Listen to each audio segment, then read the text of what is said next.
माझं सत्य आचरण मध्ये माझ्यात काय गल्लत होते आणि तप आचरणामध्ये माझ्यात काय गल्लत होते, हाच विषय पुढे चालू आहे. तर हा रेफरन्स घेऊन साधक याच्यावर काय झालंय, आपण कुठं कमी पडतो आणि आपलं अक्षम्य दुर्लक्ष होतं, हा मुख्य मुद्दा आहे. ताईंनी खूप सुंदर काल सांगितलेलं आहे की व्यवहारात अक्षम्य दुर्लक्ष आपलं होतं. कुणाचं होतं? साधकाचं होतं. कशामध्ये? परमार्थामध्ये पुढे जाण्यामध्ये होतं. मग ताईंनी काल काय सांगितलंय की अक्षम्य म्हणजे क्षमा करता न येण्यासारखं दुर्लक्ष होतंय. मग व्यवहारामध्ये काय होतं की क्षमा केली जाते, त्याच्याने काही बिघडत नाही, त्याच्याने मध्ये आपलं काही नुकसान होत नाही. पण परमार्थामध्ये जर एकदा चूक झाली, एकदा काय दुर्लक्ष झालं, तेवढा काळ गेला की आपलं खूप नुकसान होतं आणि ते नुकसान भरून न येण्यासारखं आहे, असा खूप सुंदर मुद्दा ताईंनी काल आपल्याला सांगितलेला आहे. त्यानंतर तप या विषयावर काल ताईंनं खूप सुंदर प्रकाश टाकला. तप आपण म्हणतो, पण तपाचं व्यवस्थित आपल्याला माहिती नसते, त्याचं मर्म माहीत नसतं. तर तप म्हणजे काय? तापणे. तप म्हणजे काय? तपश्चर्या. तप म्हणजे काय? ज्यात एखादा गुण किंवा सवय आग्रहपूर्वक आपल्याला उतरायची आहे, असा प्रयत्न केला जातो, तो म्हणजे तप. स्वतःला मुक्त करण्यासाठी दुःख भोगणं, शरीराला कष्ट देणं, तपश्चर्या करणं, अशा याला तप असं म्हणतात. हे आपल्याला ताईंनी काल समजावून सांगितलंय.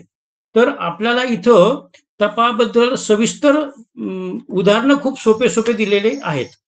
उदाहरणार्थ कानाचं तप. घरात अनेक सदस्य असतात, एकाच वेळी अनेक चर्चा चालू असतात, प्रापंचिक चर्चा चालू असतात, टीव्ही चालू असतो. त्या सगळ्याकडे दुर्लक्ष करून माझे कान कुठे लागले पाहिजेत? तर आध्यात्मिक श्रवणाकडे लागले पाहिजेत. आणि तसं जर असेल ते कानाचं तप आहे. तसं डोळ्याचं तप काय आहे? नेत्री शुभची पाहावे, डोळ्याने शुभ पाहिलं पाहिजे. आपण काय म्हणतो, हे रोजच्या व्यवहारातलं उदाहरण ताईंनी आपल्याला दिलंय. आपण सकाळी उठल्याबरोबर आपल्याला वाटतं, अरे हा माणूस समोर का आला माझ्या, याचं मला तोंड पाहावं लागलं, आता माझा सगळा दिवस खराब जाणार. पण असा विचार आपण करावा का? असा विचार साधकाने करू नये असं ताईंनी सांगितलेलं आहे. मग कसा विचार करावा? तर तो मनुष्य कसा आहे? समोरून आलेला मनुष्य चिडखोर आहे, तो भांडखोर आहे, तरी पण त्याच्यात त्याची काही चूक नाहीये. कारण काय आहे? त्याच्यामध्ये तमोगुण हावी झालेला आहे. हे जर आपण लक्षात घेतलं तर त्याचा आपल्याला क्रोध येणार नाही आणि त्यामुळे तो तसा वागतोय, तर त्याच्यातच आपण भगवंत पाहायला शिकलं पाहिजे. हे झालं डोळ्याचं तप. तसंच इतर इंद्रियांचं पण तप आहे. बुद्धी आपल्याला स्थिर करायची आहे. बुद्धी कुठं जाते? ती एकाग्र व्हायला जड जाते. ती कुठं जात असते? पंच विषयाकडं निर्णय घेत असते. काकांनी सांगितलेलं आहे की पंच विषयाच्या हाका ऐकू न येई, असं आपलं झालं पाहिजे. पण आपल्याला काय होतं? खमंग वास आला भज्याचा की आपण तिकडे वळतो. कुठं काही बातम्याच, आज आता बातम्याच पाहून घेऊ, तिकडे वळतो. असं हे जे उदाहरण ताईनं दिलेलं आहे, त्या पंचविषयाच्या हाका आपल्याला ऐकू नाही आल्या पाहिजेत. तपाचे 3 प्रकार सांगितलेले आहेत ताईंनी, कायिक, वाचिक आणि मानसिक. तर कायिक तपाची उदाहरणं काय दिलेली आहेत? भगवंताच्या भेटीला आपण पायी जाणं, त्याच्यासाठी आपण पाय झिजवणं, त्याच्यासाठी उदाहरण दिलंय. कुंभमेळ्यामध्ये रात्री बेरात्री थंडीची तमा न करता स्नान करणं, दर्शनासाठी तासनतास रांगेत उभा राहणं, म्हणजे हे पाय झिजवणं, शरीर झिजवणं, हे कायिक तप झालं. त्याच्यासाठी त्यांनी मंदाताईंचं उदाहरण दिलं. आज 90 वय चालू असताना सुद्धा मंदाताई 2.5 तास नॉनस्टॉप प्रवचन करतात. हे फार महत्वाचा उल्लेख केलेला आहे. आता वाचिक तप काय आहे की आपलं बोलणं कसं असावं? सत्यम वद, प्रियम वद, हितम वद. सत्यप्रिय आणि हितकारक असावं, बाकी काही बोलूच नाही, एवढंच बोलावं. त्याला वाचिक तप असं म्हणतात. याच्या विरुद्ध काय आहे की अनंत वाचाळ बरळती बरळ, त्या कैचिनी गोपाळ पावे हरी. मग निरर्थक बडबड करणाऱ्याला कोणतं तप आहे? तर सत्य भाषण आणि नामस्मरण हे तप आहे. हे ताईंनी आपल्याला हा मुद्दा खूप छान सांगितलेला आहे. म्हणून आमची वाणी कशी असावी? शांत असावी. आमचे विचार कसे असावेत? तिरकस नसावेत. आपण समोरचा तिरकस वागला तरी आपण सरळच उत्तर द्यावं, सरळच बोलावं. समोरचा मला सरळ बोलला नाही म्हणून मी त्याला खाऊ की गिळू करू नये, हे महत्वाचा मुद्दा इथं ताईंनी आपल्याला सांगितलेला आहे. गुरूंचं महात्म्य सांगितलेलं आहे, म्हणून आपण शिवगडला जायला पाहिजे. कारण तिथं सुद्धा ते कायिक तपच आहे. नाहीतर मी म्हणेल मी घरी बसून पण मला श्रवण करता येतं, परंतु आपल्याकडून कायिक तप व्हावं हा त्याच्यामध्ये उद्देश आहे. अशा तपामुळे काय होतं की आम्हाला सम्यक ज्ञान प्राप्त होतं. हा महत्वाचा मुद्दा आहे. आणि आपल्याला जे दुसरं चरण याच्यामध्ये सांगितलेलं आहे की सम्यक ज्ञानेन ब्रह्मचर्येन नित्यम, म्हणजे सम्यक ज्ञानेन आणि ब्रह्मचर्यानेच नित्य आत्मा प्राप्त होतो. आणि त्याच्यासाठी ताईंनी आपल्याला तपाचं महत्व सांगून आपल्याला सम्यक ज्ञानापर्यंत नेऊन सोडलेलं आहे. आणि याच यथार्थ ज्ञान आणि ब्रह्मचर्याने आपण पुढे जाणार आहोत, असं कालचं चिंतन झालेलं आहे. आता आज आपण 5व्याच मंत्राचा उर्वरित भाग शैलजाताईकडून आपण अभ्यासपूर्ण वाणीद्वारे श्रवण करूयात. रामकृष्ण हरी. हरे राम राम राम हरे हरे, हरे कृष्ण कृष्ण कृष्ण हरे हरे, हरे राम राम राम हरे हरे, हरे कृष्ण कृष्ण कृष्ण हरे हरे. सद्गुरुनाथ महाराज की जय. गुरुर्ब्रह्मा गुरुर्विष्णू गुरुर्देवो महेश्वरा, गुरु साक्षात परब्रह्म तस्मै श्री गुरवे नमः. अभाग्यासी करी भाग्यवंत, ऐसे श्री गुरु काका श्रीमंत, जीवत्वाची खंत स्वरूपी विराली श्रीराम.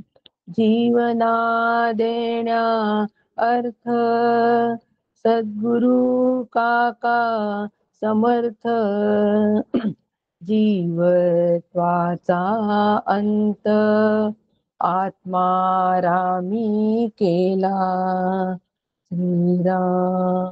समर्थ श्रीराम. परमपूज्य श्री गुरु डॉक्टर काका यांना साष्टांग नमस्कार. परमपूज्य मंदाताई यांना साष्टांग वंदन. परम आदरणीय सुनील काकांना साष्टांग नमस्कार. आदरणीय नीलाताईंना साष्टांग वंदन. आणि आजचे वक्तव्य करणारे आपल्या सगळ्यांचे परिचित असणारे अभ्यासू आपले साधक, आपल्यामध्येच अभ्यासू साधक कुलकर्णी काका नगरवरून यांनी आज वक्तव्य केलेलं आहे. अत्यंत सुंदर आणि ओघवती भाषेमध्ये. आणि नेमकं काय आहे, नेमके पण त्यांनी आपल्या वक्तव्यामध्ये जे टिपलेलं आहे त्या नेमकेपणाला आणि त्यांच्या अभ्यासू वृत्तीला मी साष्टांग वंदन करते. आणि श्रोते, आपण जगदीशांची मूर्ती आहात, माझे प्रेरणास्थान, आपल्यालाही साष्टांग नमस्कार. श्रोते, आपण जगदीश मूर्ती, श्रवणे बैसावे एकांती, स्थिर होईल माझी मती, आपणा कृपा प्रसादे. पुनश्च एकदा आपणाला वंदन करते आणि आजच्या चिंतनाला प्रारंभ करते. चिंतनाचा विषय आपला उपनिषद चालू आहे. प्रभात समयी रामचिंतित जावा. रामाचं चिंतन चालू आहे. कोणत्या रामाचं? स्वरूपाकार असणाऱ्या आत्मारामाचं चिंतन. आणि त्या चिंतनासाठी उपनिषद आम्हाला अत्यंत मदत करतं. त्या उपनिषदाला शांती मंत्र, ह्या शांती मंत्राने निश्चितच सगळं तिन्ही तापांची आमची शांती होऊन जाणार आहे. आणि जे काही 1 तासाचं श्रवण आहे ते अत्यंत शांतीपूर्वक असं श्रवण होणार आहे. कोणताही व्यत्यय यामध्ये येणार नाही. म्हणून शांती मंत्र. कानी सद्वचन ऐकावे, यत्कर्मी समर्थ व्हावे, नेत्री शुभची पहावे आम्ही सदा, इंद्रिये आणि शरीर स्थिर करून स्तुती पर, देवा लागी आयुष्य हितकर भोगो आम्ही. इंद्र महान कीर्तिवंत उषा अति ज्ञानवंत, चक्ररूप गरुड बलवंत, अरिष्ट नाशो, जो चतुराननाचा पुत्र, बृहस्पती ज्ञानवंत, अमुचे कल्याण अनंत करो सदा. ओम शांती शांती शांती. हरि ओम. श्री गुरुभ्यो नमः. हरि ओम.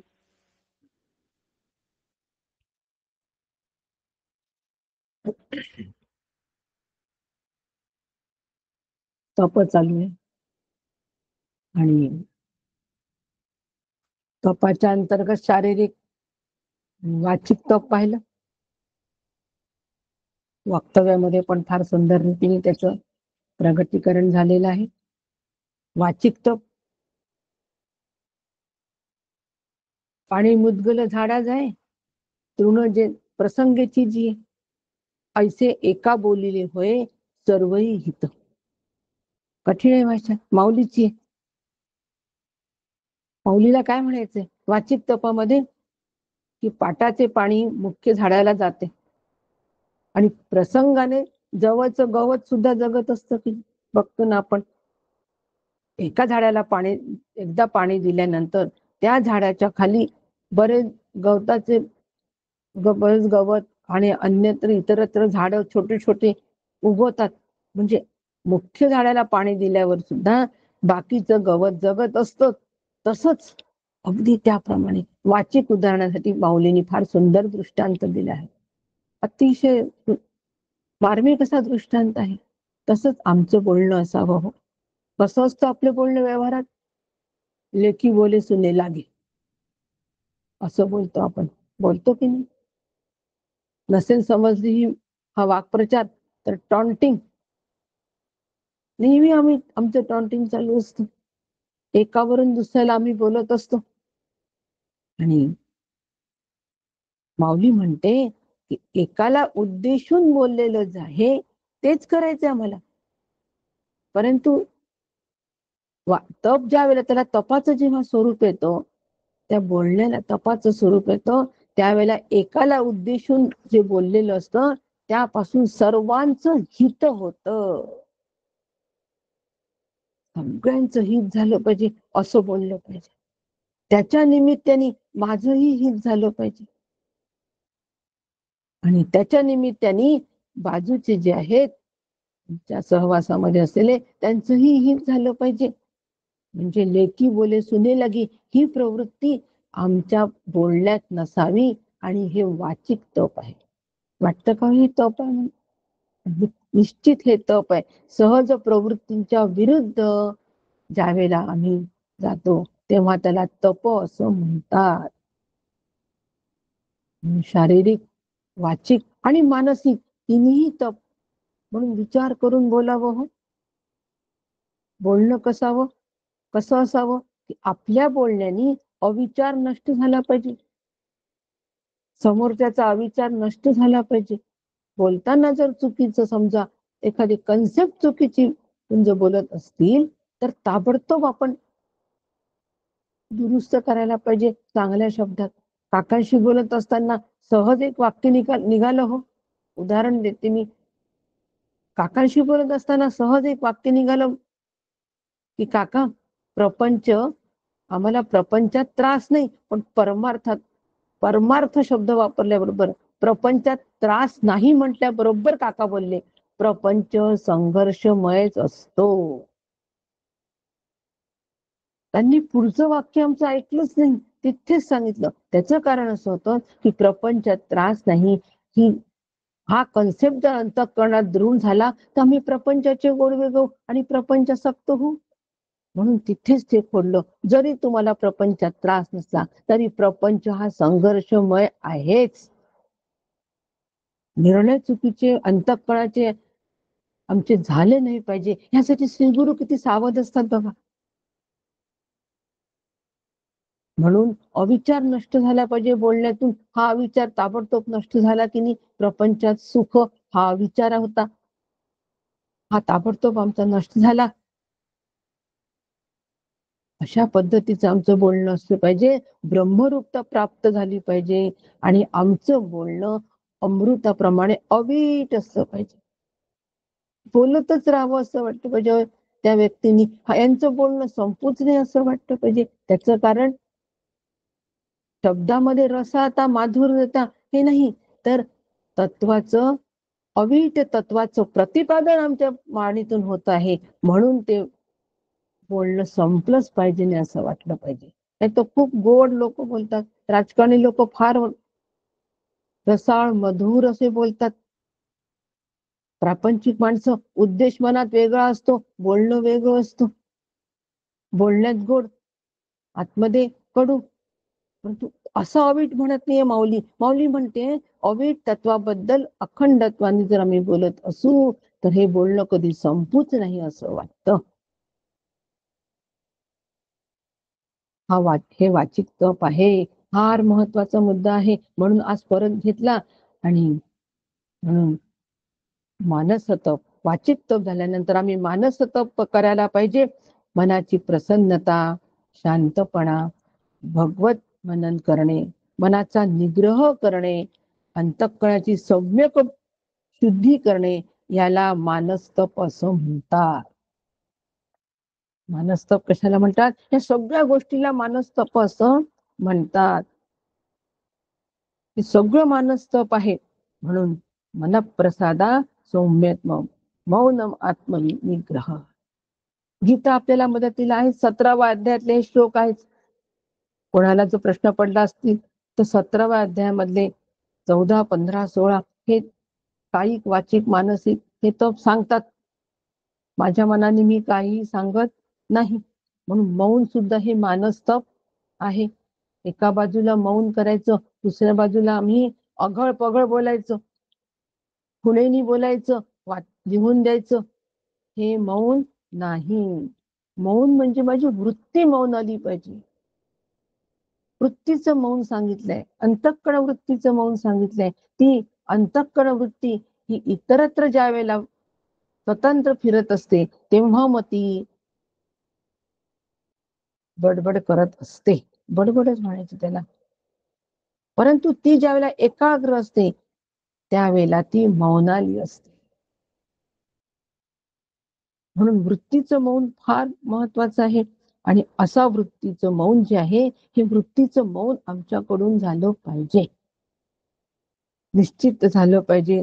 आम्हाला फार खुमखुमी असते की नाही बोलण्याची, त्याचा दोष कसा सांगावा, दुसऱ्यांचा दोष कसा आम्हाला मांडता येईल समोर, ही एक कलाच आहे. आणि फार गोड शब्दामध्ये सुद्धा आम्ही दुसऱ्यांचा दोष सांगत असतो, म्हणत असतो, पहा बरं तुझं कल्याण व्हावं म्हणून मी बोलतोय. पण आतमध्ये कुंकुमी असते की ह्याचा दोष सगळ्यांसमोर मी सांगावा आणि याला सगळ्यांसमोर हा कसा दोषयुक्त आहे, हा कसा कमी आहे हे मी दाखवावं. आतमध्ये उद्देश वेगळा, बोलण्याची ढब वेगळी. ह्याला अशी जी ही आमची आतमध्ये खुमखुमी आहे ना, ही आमची खुमखुमी जर निघून गेली तर ती वृत्ती मौन होत, वृत्ती मौनाते. आणि हे वृत्तीचं मौन खूप महत्वाचं आहे. मनाची प्रसन्नता हे मानसिक तप आहे. मौन जसं मानसिक तप आहे तसं मनाची प्रसन्नता सुद्धा जपणं हे फार महत्वाचं साधन आहे. नेहमी मन प्रसन्न असावं. मन करारे प्रसन्न सर्व सिद्धीचे कारण. ज्यांनी माझं मनाची प्रसन्नता बिघडून जाईल अशी एकही गोष्ट साधकांनी करता कामा नये. ती टाळावीच. मनाची प्रसन्नता टिकून ठेवावी. म्हणून पाप पुण्याचा विचार जो आहे ना, हा पाप पुण्याचा विचार, मनाची प्रसन्नता नेहमी आमची बिघडत असतो. असं केलं तर पाप होईल, तसं केलं तर पुण्य होईल. आणि चुकून जर ती गोष्ट आमच्याकडून झालीच तर अरे रे पाप झालं, आता कसं, मी काय करू, झालं मनाची प्रसन्नता बिघडली. मला पाप आणि पुण्याच्या पलीकडे जायचंय. पाप आणि पुण्याच्या पलीकडचा विचार करायचा आहे, तर मग या पाप पुण्याचा विचार अगदी सोडून द्यावा. तेव्हाच मनाची प्रसन्नता टिकून राहील, अन्यथा ती टिकून राहणार नाही. इतकं महत्वाची ही मनाची प्रसन्नता आहे. आणि अशी ही मनाची प्रसन्नता टिकवायची जर आम्हाला असेल, तर सगळ्यात पहिले जर काय करायचं असेल, तर या मनाला या संपूर्ण विषयापासून निवृत्त करायचं. बस. विषयांपासून ते पूर्णपणे निवृत्त करणं, विषय वृत्ती रहित करणं, मन विषय वृत्ती रहित करणं म्हणजे मनाची प्रसन्नता होय. विषयामधून जोपर्यंत मला आनंद मी घेण्याची माझी वृत्ती आहे, तोपर्यंत ते मन कधीही प्रसन्न राहणार नाही. कारण विषय कधी सुख देतो, तर कधी विषय दुःख देतो. गुलाबजाम खाणं कधी मला सुख देतं, तर शुगर वाढल्यामुळे तोच गुलाबजाम मला आता दुःखाला कारणीभूत झाला. प्रसन्नता मोडली की नाही? अहो, एक काळ होता आम्ही 50-50 गुलाबजाम खायचं आणि आता एक पण सुद्धा खाऊ शकत नाही. काय परिस्थिती आली हो? मोडली प्रसन्नता. म्हणून मनाला हेतू पुरस्तर विषय वृत्ती रहित करायचं. विषयांचा उपभोग घ्यायचा गरजेपुरता, व्यवहारापुरता, पण त्यात आम्ही रमायचं नाही. असं झालं तर मनाची प्रसन्नता जपल्या जाते आणि हे मानसिक तप आहे. मनाची सौम्यता सुद्धा आम्हाला लक्षात ठेवावं लागेल. म्हणजे मन साम्य दशेला आम्हाला आणायचे, म्हणजे ते स्थिर करायचे, हे सुद्धा मानसिक तप आहे. मग मन जर स्थिर एका लेवल आम्हाला कळते हो, साम्य अवस्था नाही कळणार. लेवलला जर आम्हाला एका ठेवायचं असेल, ते शांत, प्रसन्न, आनंद या एकाच लेवलला जर आम्हाला ते ठेवायचं असेल, तर आम्हाला इष्ट, अनिष्ट, प्रिय, अप्रिय, अनुकूल, प्रतिकूल हे सगळे विषय प्राप्त झाल्यानंतर सुद्धा हे मन स्थिर आणि शांत, समतोल ठेवण्यासाठी आम्हाला सदा सर्वत्र आणि सम असणारं जे तत्व आहे, त्या तत्वाचा सतत विचार करावा लागेल. सतत हे मन त्या विषय सर्वत्र सदा सम असं असणाऱ्या तत्वावर आरूढ करावं लागेल. तेव्हाच ती मनाची सौम्यता या ठिकाणी होईल. म्हणजे मन साम्य दशेला येईल आणि ते प्रसन्न राहील आणि ते आमच्याकडून तप होईल. आणि असं आमच्याकडून हे तप झाल्यानंतर आम्हाला मानसिक तपामध्ये आत्मविनिग्रह पण करायचा आहे. म्हणजे मनामधल्या सगळ्या वृत्ती ज्या आहेत, आमच्या ज्या विजातीय वृत्ती आहेत, म्हणजे प्रपंचाबद्दलचे उठणारे विचार आहे, प्रपंचाकडे धावणाऱ्या ज्या सगळ्या वृत्ती आहे, हे सगळ्या विजातीय वृत्ती आहे. या सगळ्या विजातीय वृत्तींचा निराश करायचा आणि सजातीय वृत्ती प्रवाह तयार करायचा. म्हणजे भगवत चिंतन, भगवत नाम, आत्मचिंतन सतत माझ्या अंतःकरणामध्ये, माझ्या मनामध्ये असलं पाहिजे. माझं मन त्याच तिथेच रेंगाळलं पाहिजे, रमलं पाहिजे, रंगलं पाहिजे. असं ज्या वेळेला होईल ना, त्यावेळेला हे मन एकाग्र होईल, तल्लीन होईल आणि तोच मनोनिग्रह आहे. म्हणून लक्षात ठेवा, टिक करायचं असेल तर मनाची प्रसन्नता, मनाचं सौम्यता, मनाचं मौन आणि मनाचा मनोनिग्रह याला मानसिक तप असं म्हणतात. त्याला मानस तप असं म्हणतात. आणि हे अत्यंत महत्वाचं आहे. तप म्हणजे डोळे झाकून बसणं नाही, पाण्यात उभं राहणं नाही. तप ही अंतरंग साधना आहे. हे परत परत मला आज सांगावंसं वाटतंय, कारण अत्यंत महत्व या तपाला आहे. चालता बोलता उठता बसता खाता जेविता सुखी होता नाम विसरू नये असं समर्थ म्हणतात. तसं अध्यात्मशास्त्राचा आग्रह आहे की तप माझ्याकडून सुटता कामा नये. आणि म्हणून या तपावर सविस्तर चर्चा व्हावी अशी श्री गुरूंचीच इच्छा असेल. आणि त्यासाठीच आज पण आपण थोडं मानसिक तप बघतो आहे. आणि म्हणून मानसिक तप बघून आपण शरीरामधून निर्माण होणारी जी कर्मे आहे तपाच्या माध्यमातून, इंद्रियांचे व्यापार आहे, इंद्रियांचं सहज प्रवृत्ती आहे, या सगळ्यावर नियमन करणं हाच ह्या शारीरिक तपाचा उद्देश आहे, कायिक तपाचा उद्देश आहे, वाचिक तपाचा उद्देश असेल तरी सुद्धा ह्या सगळ्याच्या मागचा सगळ्यात महत्वाचं जर काही असेल तर मात्र मानसिक तप, मनाची ह्या सगळ्यासाठी आवश्यकता आहे. कायिक तपासाठी पण मनाची आवश्यकता आहे, वाचिक तपासाठी पण मनाची आवश्यकता आहे, मानस तपासाठी तर मनाची आवश्यकता आहेच. कोणत्याही कर्मावर नियंत्रण ठेवायचं असेल तर बुद्धीचा निश्चय आवश्यक आहेच, मनाचा दृढ संकल्प आवश्यक आहेच. मनासत्य संकल्प जीवी धरावा समर्थ म्हणतात.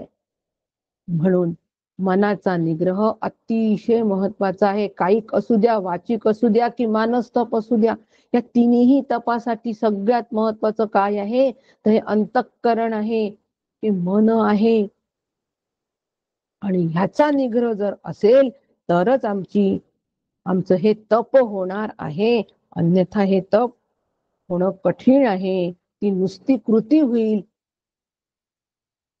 आणि आम्हाला कृतिशीलता नकोय, आम्हाला चिंतनशीलता हवी आहे, लक्षात घ्या. तपाचं स्वरूप हे चिंतनशील असावं, कृतिशील नसावं, याचा आग्रह असावा. असा आमचा आग्रह आहे का? असेल तर आज सगळ्यांनी परत टिक करा. पेन्सिल घेऊन आपण पेन घेऊन बसले असाल तर टिक करा की असा आमचा मनाचा निग्रह आहे. होता होता होईल तो, नाही पूर्ण निग्रह झाला पण आज तर आमचा मनासत्य संकल्प जीवी आम्ही धरलेला आहे ना, टिक करून टाका. आपल्याला सगळ्यांना दाखवायचंय बरं का आपलं टिक पेपर, विसरू नका. कोणाला दाखवायचंय? माझा मलाच पाहायचं आहे. आणि प्रसन्नता मिळते का?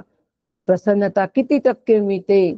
100% मिळते की 50% मिळते? माझा पेपर मलाच तपासायचा आहे बस. आणि श्री गुरूंचे आशीर्वाद प्राप्त करायचे. म्हणून टिक करणं फार महत्वाचं. म्हणून टिक सेशन आहे आपलं असं समजा. कालचं आणि आजचं टिक सेशन झालं. काही नवीन ज्ञान देत नाही मी तुम्हाला, काही नवीन विचार देत नाहीये. फक्त हे विचार आमच्या जीवनामध्ये आम्ही ते ब्लॉग्स बसवले आहेत का एवढंच आपण तपासायचंय. तुमच्या निमित्ताने मी, माझ्या निमित्ताने ओम सहना भवतु सहनो भुनक्तु. अशा पद्धतीनेच हा अभ्यास आहे. आणि म्हणून आमचं तप हे चिंतनशील असलं पाहिजे, कृतिशील असता कामा नये. हा फार महत्वाचा मुद्दा. आणि म्हणून शरीर शोषणा नाव तप, नाथ महाराज म्हणतात ते प्रारब्ध भोगानुरूप. शरीराला कष्ट होतात आहे त्यानिमित्ताने आमचं तप होतंय, हे प्रारब्धाप्रमाणे आहे. पण हृदयी हरिचिंतने सद्रूप हे मुख्य तपा माझी. हरी हा सद्रूप आहे, हरी हा चिद्रूप आहे, हरी हा आनंद रूप आहे, असं चिंतन सतत करणं हे मुख्य तप आहे. हे मुख्य तपा माझी. ह्याला मुख्य तप असं म्हणतात. चिंतनशीलता, तपाच्या मागे चिंतनशीलता असणे हे मुख्य तप आहे. आणि चिंतनशीलता कशी असावी? हरी सद्रूप आहे, हरी चिद्रूप आहे, हरी आनंद रूप आहे. तो सतरूप आहे. तो बाल, तरुण, वृद्ध आमच्या ह्या 3 अवस्था आहे, त्याच्यात हरी आहेच सतरूपाने. या तिन्ही अवस्था आम्ही अनुभवतो आहे, तो सतरूपाने आहेच. भूत, वर्तमान, भविष्यामध्ये सतरूपाने हरी आहेच. त्याच्याच अधिष्ठानावर आम्हाला भूतकाळ आठवतोय, आम्हाला वर्तमान काळ आम्ही जगतोय आणि भविष्य काळ तो सुद्धा आम्ही रंगवतो आहे. त्याच्याच अधिष्ठानावर तो हरी सतरूपाने आहे. तो हरी मी आहे. हे महत्वाचं, सगळ्यात महत्वाचं, तो हरी मी आहे. सतरूपाने असलेला हरी आहे आणि आहे रूपाने असलेला जो हरी आहे तो मी आहे. हरीचं अस्तित्व मी प्रत्येक वेळेला, तपाच्या वेळेला मी अनुभवणं हे मुख्य तपा माझी. सतरूपाने मी अनुभवणं, तो चिद्रूपाने अनुभवणं, प्रत्येक गोष्टीचं मला ज्ञान होत आहे. आणि म्हणून हे होणारं जे ज्ञान आहे हे ज्ञानरूप हरिज्ञानरूप असल्यामुळे, अधिष्ठान ज्ञानरूप हरीचं असल्यामुळे मला प्रत्येक गोष्टीचं ज्ञान होत आहे. ते ज्ञानरूप तत्व मी आहे. आणि अशा पद्धतीने आनंद रूप असणारा हरी, सतरूप चितरूप आनंदरूप असं हरीचं स्वरूप आहे आणि ते मी आहे. हे चिंतन सतत जर असेल तर हे तप मुख्य तपा माझी. आणि अशा चिंतनाने, अशा चिंतन रूप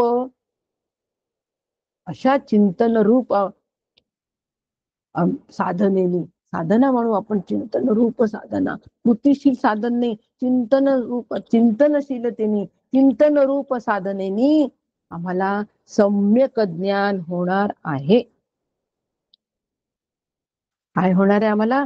सम्यक ज्ञान होणार आहे. आणि म्हणून श्रुतीने सांगितलेलं आहे की सर्वदा सत्याते पाणे, काकांची ओळी आहे, सर्वदा सत्याते पाणे, सर्वदा तपाचरणे, सर्वदा सम्यक ज्ञाने दिसे आत्मा. सर्वदा सत्याते पाणे म्हणजे प्रत्येक वेळेला सत्याचं आचरण, तपाचरण जर आमचं असेल, चिंतनशीलता त्याच्या मागे असेल, तर सम्यक ज्ञान त्या ठिकाणी होईल आणि सम्यक ज्ञानाने आत्मा दिसेल. पण सम्यक ज्ञान आम्हाला त्यांनी होणार आहे. सत्य आणि तपाच्या बलाने आम्ही सम्यक ज्ञानाला प्राप्त होणार आहोत. मग सम्यक ज्ञान म्हणजे काय हो नेमकं? कशाला सम्यक ज्ञान म्हणायचं हेही आम्हाला पाहणं गरजेचं आहे. नुसतं सम्यक ज्ञान बरोबर आहे. आणि उपनिषद हे आम्हाला सम्यक ज्ञान देत आहे, हेही बरोबर आहे. सम्यक ज्ञान म्हणजे काय? सम्यक ज्ञान म्हणजे संशय विपर्यय रहित ज्ञान, याला सम्यक ज्ञान असं म्हणतात. आता प्रश्न आला, संशय विपर्यय रहित म्हणजे काय? परत आपल्याला या देहादी जगतात, दृश्य जगतात ज्ञान होतं, सगळ्या गोष्टींचं ज्ञान होतं. पण ते ज्ञान जे आहे ते ज्ञान शुद्ध ज्ञान असतं का? हो नाही. त्यामध्ये अनेक संशय येतातच की नाही. पुष्कळ संशय येतात. दिला मला पेढा, एका अनोळखी व्यक्तीने हातामध्ये, माझ्या हातावर पेढा ठेवल्याबरोबर माझ्या मनामध्ये असा कधीच विचार नाही येणार की हा भगवंताचा प्रसाद आहे. पहिला विचार काय येईल? हा अनोळखी आहे, यांनी हातात पेढा दिला, नक्की याच्यामध्ये काहीतरी मिसळलं तर नसेल, याची काहीतरी चाल तर नसेल, खावा की न खावा. आला की नाही संशय? हा पेढा आहे, हा गोड आहे, हा प्रसाद आहे, अशा पद्धतीचा विचार. ही खाण्याची वस्तू आहे, ती आपण खाऊन घ्यावी असा विचार नाही येणार. खायच्या आधी हा विचार येईल की ह्याच्यामध्ये हा ज्या अर्थी मला दिल्या त्या अर्थीच्यात काहीतरी मिसळून दिलं असेल का, खावा की न खावा. आला संशय. आणि मग त्या संशयाचा विपर्यास होतो की नक्कीच तो अनोळखी आहे, त्यांनी दिलेला आहे, म्हणजे तो आपण न खाणं चांगलं आहे. पेढा दिसतो विष. आधी संशय आला आणि संशय आल्यानंतर निर्णय आमचा झाला, आम्ही विपर्यास केला. विपर्यातून निघालं की हे विष आहे, हा पेढा नाही. पेढा दिसत असून ते विष आहे असा आम्ही निर्णय घेतला आणि तो पेढा फेकून दिला. आता हे पेढ्याचं सम्यक ज्ञान आहे का? हो अजिबात नाही. संशय पण तिथे आला आणि विपर्य ज्ञान आम्हाला तिथे झालं. विष आहे हे विपर्य ज्ञान, आणि हा पेढा कशावरून चांगला असेल असं संशय येणं, दोन्ही तिथे असल्यामुळे ते सम्यक ज्ञान नाही. आणि असे अनेक ज्ञान आम्हाला संशय आणि विपर्य होतातच. आता उदाहरण सांगत नाही बसत, आपल्याला आज हा मंत्र पूर्ण करायचा आहे.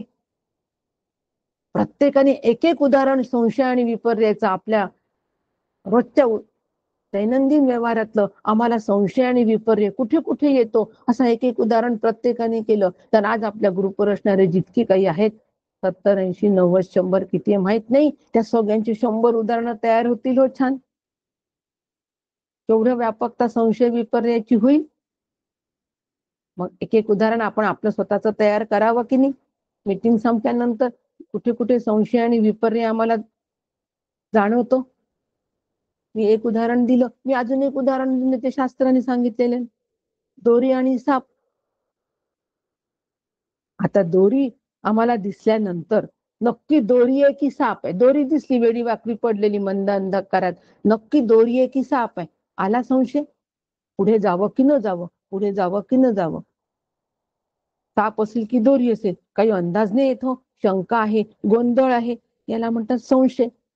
आणि मग त्या गोंधळातून अंतःकरण निर्णय घेतो की नाही तो सापच आहे, नक्की साप आहे, आपण समोर नाही जाऊ, आपण मागे फिरू. अहो मी सत्संगाला येणार होतो, आम्ही ऑफलाईन सत्संग असतो, वर्ग असतो ना, आणि आम्ही येणार होतो सत्संगाला, पण काय करू मध्ये भला मोठा साप होता आणि मी तो साप पाहून मला भीती वाटली आणि न येणं मी टाळलं. मी जर आलो असतो तर तो साप मला चावला असता, तिथे तुमच्या फाटकातच होता, म्हणून मी वापस आलो. विपर्य सम्यक ज्ञान तिथे नाही, त्याच्यामुळे सत्संगाला मुकलो. संशय आणि विपर्य ज्ञान, आणि हे दोन्हीही नसणं याला सम्यक ज्ञान असं म्हणतात. आणि ह्या सम्यक ज्ञानालाच यथार्थ ज्ञान असं म्हणतात. म्हणजे जसा आहे तसंच दिसणं याला यथार्थ ज्ञान असं म्हणतात. किती सुंदर यथार्थ ज्ञानाची व्याख्या श्रुती आम्हाला सांगते आहे. यथार्थ ज्ञान आणि सम्यक ज्ञान होईल तपाचरण केलं तर मन शुद्धच होणार आहे तपाने. अग्नीमध्ये जर का आम्ही काही कोणती वस्तू घातली तर ती शुद्धच होऊन निघते की नाही. सोन्यावर असलेलं किटाळ, ते सोनं ज्या वेळेला अग्नीत जातो त्यावेळेला ते लखलखीत होऊनच बाहेर येतं की नाही, मग त्याला शुद्ध सोनंच म्हणतात की नाही. मग ते शुद्ध सोनं कुठेही ठेवलं तरी सोनच दिसतं ना सगळ्यांना, कारण ती शुद्ध असतं, त्याच्यावरचं सगळं किटाळ निघून गेलेलं असतो, लखलख करत असतो. सोनच म्हणतो, चोरही त्याला सोनं म्हणतो, आम्ही त्याला सोनं म्हणतो, भक्तही त्याला सोनच म्हणतो, संतही त्याला सोनच म्हणतात, कारण ते शुद्ध चकित असतो. शुद्धाला शुद्धच म्हटला जातो सगळ्यांकडून. चोराला दिसलं की तो शुद्धच म्हणणार, सोनच म्हणणार, त्याला यथार्थ ज्ञान असं म्हणतात. आणि हे यथार्थ ज्ञान आत्मस्वरूपाचं मला व्हायला पाहिजे. बस हे सम्यक ज्ञान आहे, हे यथार्थ ज्ञान आहे. अर्थम अनुसृत्यम यत् ज्ञानम तत् यथार्थ ज्ञानम. जे ज्ञान अर्थाला म्हणजे विषयाला अनुसरून असते त्याला यथार्थ ज्ञान असं म्हणतात. आणि असं यथार्थ ज्ञान आत्मज्ञान आहे, ते अत्यंत शुद्ध आहे. आणि ते शुद्ध ज्ञान होण्यासाठी मलाही शुद्धच व्हावं लागेल. म्हणून सत्य तपाचरणाची आवश्यकता. लक्षात घ्या कशासाठी सत्य आणि तप सांगितलेलं आहे. सत्याचरण सुद्धा तपाचाच एक भाग आहे. म्हणून घट ही जो वस्तू आहे, घट ही जर ज्ञेय वस्तू आहे तर त्या घटाला अनुसरूनच मला ज्ञान व्हायला पाहिजे. आता मी जर आपणाला ही वस्तू दाखवली तर ही काय आहे वस्तू, मी म्हणेल ओळखा बरं ह्याला काय म्हणतात. कोणाकडे कॅमेरा छान असेल, व्हिडिओ स्पष्ट असेल तर ते म्हणतील ताई हा नक्की हा पेनच आहे. या आता व्हिडिओ थोडासा ब्लर दिसत असेल तर ते म्हणतील ताई आपण की नाही काहीतरी काडी धरलेली हातामध्ये, कोणती तरी निळ्या रंगाची काडी आपण धरलेली आहे, कारण ब्लर आहे थोडासा, आज इंटरनेट नाहीये त्याच्यामुळे थोडस अस्पष्ट दिसतंय.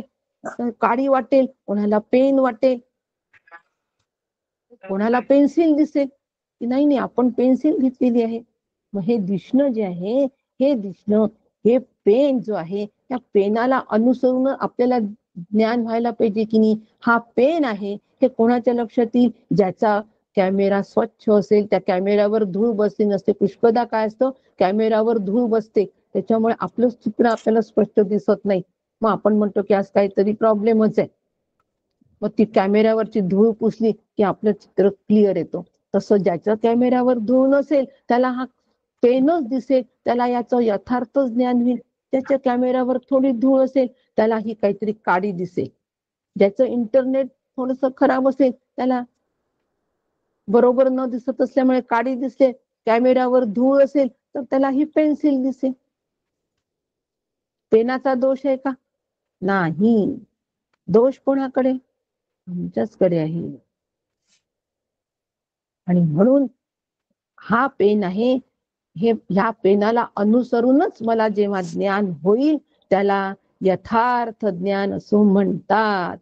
कॅमेऱ्यावर धूळ आली, दृष्टीवर काही दृष्टीदोष असेल, अंतःकरण अशुद्ध, अशुद्धतेची ही सगळे कारण आहे. जितकं अंतःकरण अशुद्ध तितकं आम्हाला यथार्थ ज्ञानापासून आम्ही दूर, तेवढा संशय जास्ती, तेवढा विपर्य जास्ती, हे लक्षात घ्या.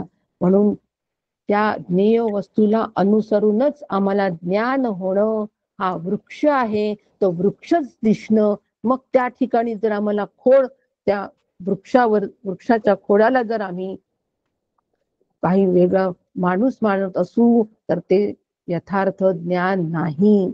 वृक्षाच्या खोडाला खोडच म्हटलं पाहिजे. दिसणाऱ्या थानोला म्हणजे मनुष्याला आम्ही ते जे आहे ते ब्रह्मज्ञान आहे. म्हणून ह्या ब्रह्मज्ञानापासून आम्हाला दूर राहायचं आहे आणि यथार्थ ज्ञानाकडेच आमची वाटचाल झाली पाहिजे. म्हणून ज्ञान वस्तुतंत्रत्वात इति. यथार्थ ज्ञान म्हणजे काय? सम्यक ज्ञान म्हणजे काय? वस्तुतंत्रत्वात इति म्हणजे ज्ञान हे वस्तूच्या स्वरूपावर अवलंबून आहे. वस्तू कोणती? आत्मवस्तू. त्याचं स्वरूप कसं आहे? सच्चित आनंद. बस तोच एक अनुभव. याच अनुभव आमच्या जवळ जर असेल तर आम्हाला यथार्थ सम्यक ज्ञान झालेलं आहे. म्हणून परमार्थामध्ये मला असं वाटतं, माझं असं मत आहे, या गोष्टीला काहीही अर्थ नाही. काका म्हणतात ही वाक्य केराच्या टोपलीत टाका. माऊली सुद्धा ज्ञानेश्वरीवर टीका लिहिताना म्हणतात की भाष्यकारा ते वाट पुसतू. ते सुद्धा आपल्या मनाने टीका करत नाहीये, लक्षात घ्या. भाष्यकारा ते वाट पुसतू म्हणजे आचार्याने जे भाष्य केले आहे त्या भाष्याला अनुलक्षून मी टीका करतो आहे. म्हणून माझ्या मनाने मला असं वाटतं, ह्या शब्दांना काहीही किंमत नाही. ज्ञान हे ज्ञात्याच्या इच्छेवर अवलंबून नाही. लक्षात ठेवायचं. यथार्थ ज्ञान म्हणजे काय, सम्यक ज्ञान म्हणजे काय, फार महत्वाचा विचार आहे हो. हा विचार आमचा दृढ नसल्यामुळे आम्ही कशाला आत्मज्ञान म्हणतो. आम्हाला डोळे बंद केले, खूप सारे प्रकाश दिसतात, निळा प्रकाश, लाल प्रकाश, आम्हाला आत्मज्ञान झालं असं म्हणतो. कोणाच्या मनातलं आम्ही ओळखायला गेलो, आम्हाला आत्मज्ञान झालं असं वाटतं. आम्हाला भविष्यातलं काही गोष्टी सांगता आल्या आत्ताच तर आम्हाला आत्मज्ञान असं झालं म्हणतो. अनेक सिद्धी प्राप्त होतात, आम्हाला आत्मज्ञान झालं असं म्हणतो. लक्षात घ्या, तिथे आम्हाला थांबायचं नाही. जे जसं आहे तसं ज्ञान होणं याला आत्मज्ञान असं म्हणतात. यथार्थ ज्ञान म्हणतात, सम्यक ज्ञान म्हणतात. गुलाबाचं फुल गुलाबाच्या फुलासारखंच दिसलं पाहिजे. ते जर आम्हाला जास्वंदी सारखं दिसत असेल तर तो दृष्टीभ्रम आहे, दृष्टी दोष आहे. म्हणून अंतःकरणातले सगळे दोष गेल्याशिवाय सम्यक ज्ञान होणे नाही, यथार्थ ज्ञान होणे नाही. म्हणून ज्ञान वस्तुतंत्रत्वात म्हणजे ज्ञान ज्ञात्याच्या इच्छेवर अवलंबून नाही. शास्त्र खूप निश्चयात्मक, निर्णयात्मक आहे. शास्त्राचं कोणीही खंडन नाही करू शकत हो. फक्त शास्त्राची दृष्टी आम्हाला समजली पाहिजे, बस. मनुष्याला बुद्धीला मर्यादा आहे, पण शास्त्र नाही. शास्त्र अत्यंत शुद्ध, असं असल्यामुळे शास्त्र हे अपौरुषीय असल्यामुळे ते अत्यंत शुद्ध आहे. लक्षात आम्हाला ठेवायचं. एक छोटीशी गोष्ट सांगते. मंदाताईंचं सध्या मंदाताईंच्या संघामध्ये आहोत, सहवासात आहोत. छोटीशी गोष्ट, आणि ही गोष्ट मंदाताईंनी नाही सांगितली, स्थितप्रज्ञानंदांनी सांगितली. ती समर्थ एकदा कीर्तन करत होते आणि त्या कीर्तनामध्ये ते रामाची स्तुती गान करत होते. आणि असं करत असताना कीर्तन सांगत होते ते की अशोकवनामध्ये सीतेला हनुमान भेटायला गेले तेव्हा तिथे खूप पांढरी फुलं होती. असं एक विधान समर्थांनी आपल्या कीर्तनात केलं. ज्या ठिकाणी रामकथा तिथे हनुमान असतात, समर्थ आहेत ते सगळ्या दृष्टीने समर्थ. असं म्हणत असताना त्यांच्या त्या कीर्तनात रामही होते आणि हनुमानही होते हो उपस्थित. नुसतं आसन नव्हतं, नुसत्या आसनापुरतं उपस्थित नव्हते. अंतःकरणामध्ये हनुमान आणि राम दोघही होते प्रत्यक्ष रूपाने. आणि असं म्हटल्याबरोबर हनुमान प्रगट झाले आणि म्हणाले समर्थांना की स्वामी तुम्ही काय म्हणता आहात, तिथे पांढरी फुलं नव्हती, तिथे लाल फुलं होती. कारण अशोकवनात मी गेलो होतो, मी प्रत्यक्ष प्रमाण आहे, तिथे पांढरी फुलं होती. समर्थ म्हणतात अजिबात नाही, पांढरी फुलं होती. हनुमान म्हणतात अजिबात नाही, लाल फुलं होती. झालं, आलं फुलाचं यथार्थ ज्ञान कोणाला आहे कोणाला नाही. आता आपण जाऊ रामरायाकडे. रामरायाकडे गेले. रामराया तुम्ही सांगा. हनुमंत म्हणतात रामराया तुम्ही पण तर तिथे हजर नव्हतात अशोकवनात. रामराया म्हणतात की समर्थांचं म्हणणं बरोबर आहे, तिथे पांढरीच फुलं होती. हनुमंत म्हणतात कशावरून बरोबर आहे, तुम्ही कुठे होता ती फुलं पाहायला? मीच तर होतो ती फुलं पाहायला तिथे, कारण मीच गेलो होतो अशोकवनामध्ये.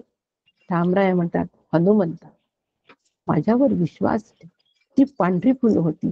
तुला ती लाल दिसली कारण तुझ्या डोळ्यामध्ये अत्यंत क्रोध होता, क्रोधित दृष्टी तुझी होती. आणि त्या क्रोधित दृष्टीने तुझे डोळे लाल झाले होते क्रोधामुळे, आणि म्हणून तुला ती फुलं लाल दिसली. तुला त्याचं यथार्थ ज्ञान झालेलं नाही रे बाबा. दृष्टी दोष होता, दृष्टी मलिन होती. आणि समर्थांना ती पांढरी फुलं दिसली. आणि रामरायाने हा निर्णय दिल्यानंतर मात्र हनुमंताने तो निर्णय मानला. याला यथार्थ ज्ञान असं म्हणतात. ज्या ठिकाणी रामरायाचं अधिष्ठान आहे, रामराया त्या ठिकाणी ज्या ठिकाणी प्रमाण देतात आहे, ते यथार्थ ज्ञान आहे. अधिष्ठान आम्ही जोपर्यंत बघत नाही तोपर्यंत यथार्थ ज्ञान मला होत नाही. याला यथार्थ ज्ञान, सम्यक ज्ञान असं म्हणतात. आणि हे सम्यक ज्ञान आम्हाला सत्याचरण तपाचरण केल्याने प्राप्त होत.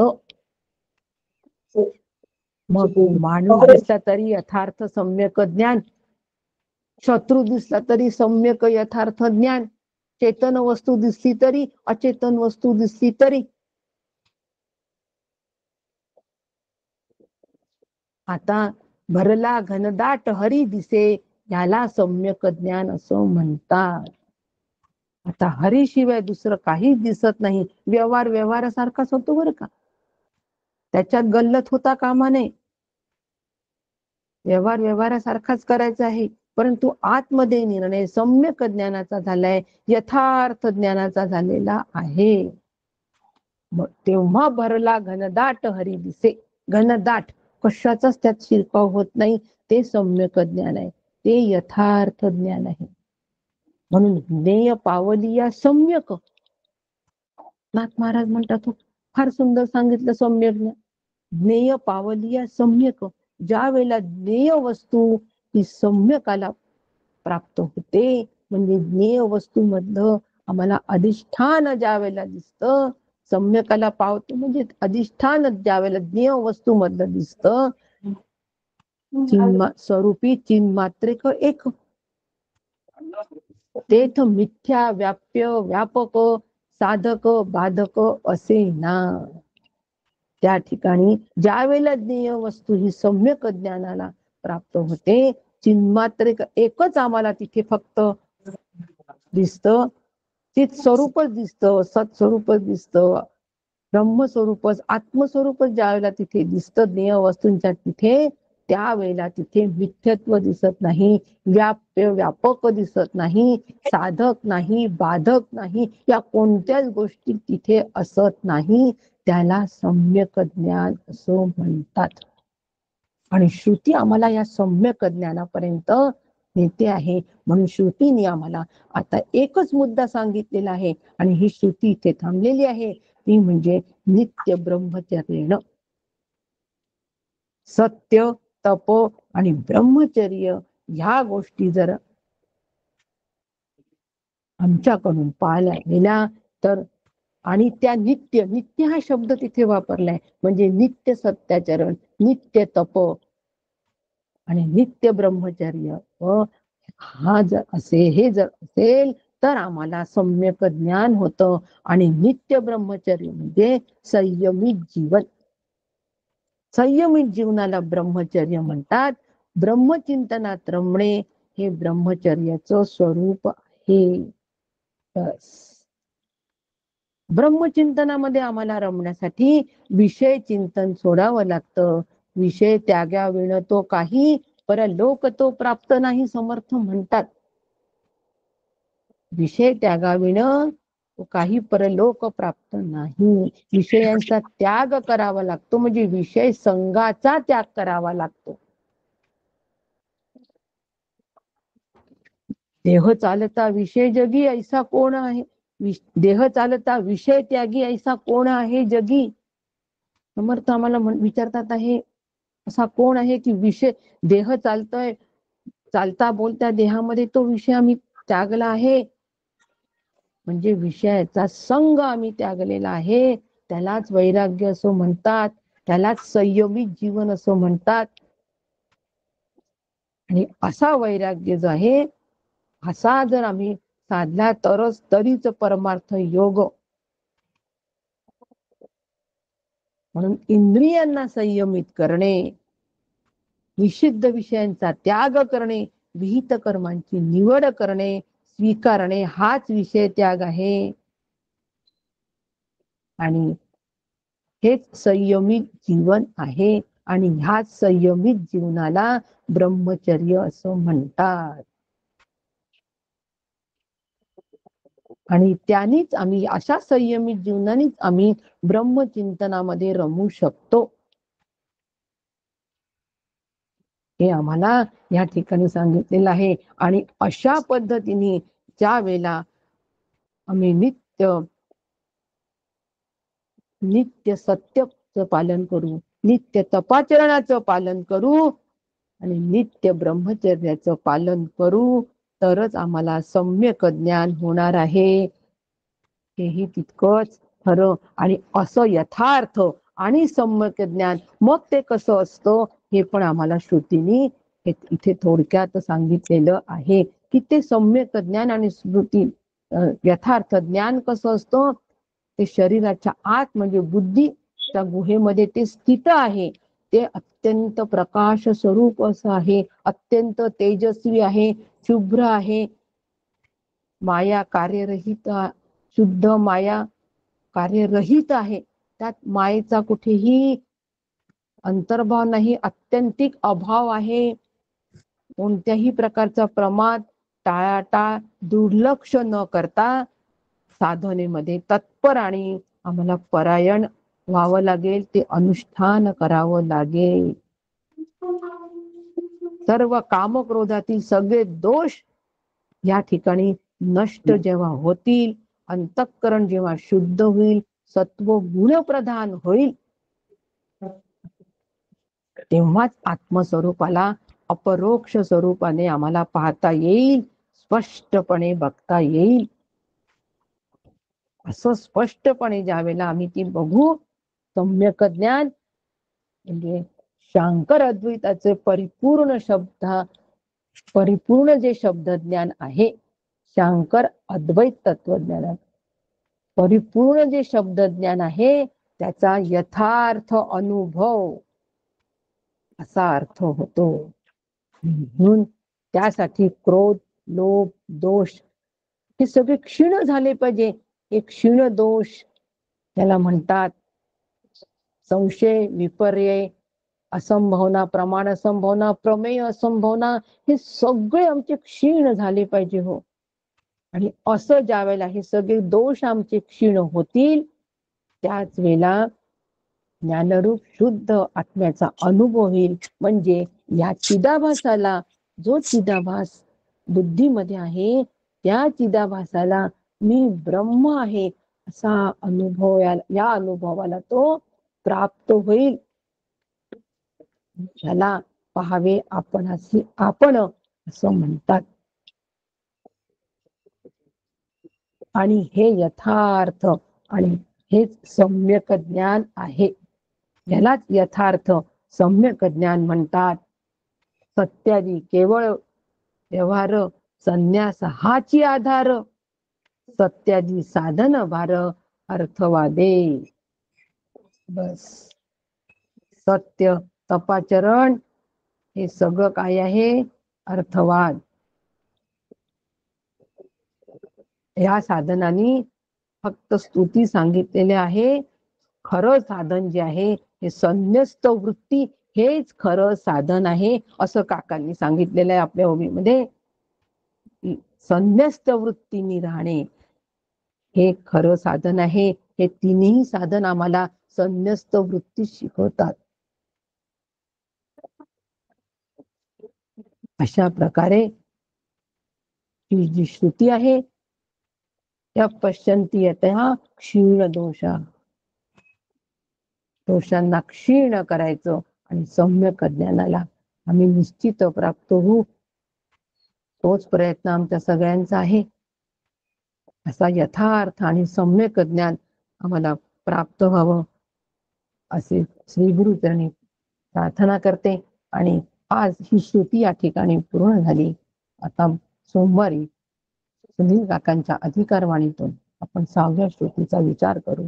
रामकृष्ण.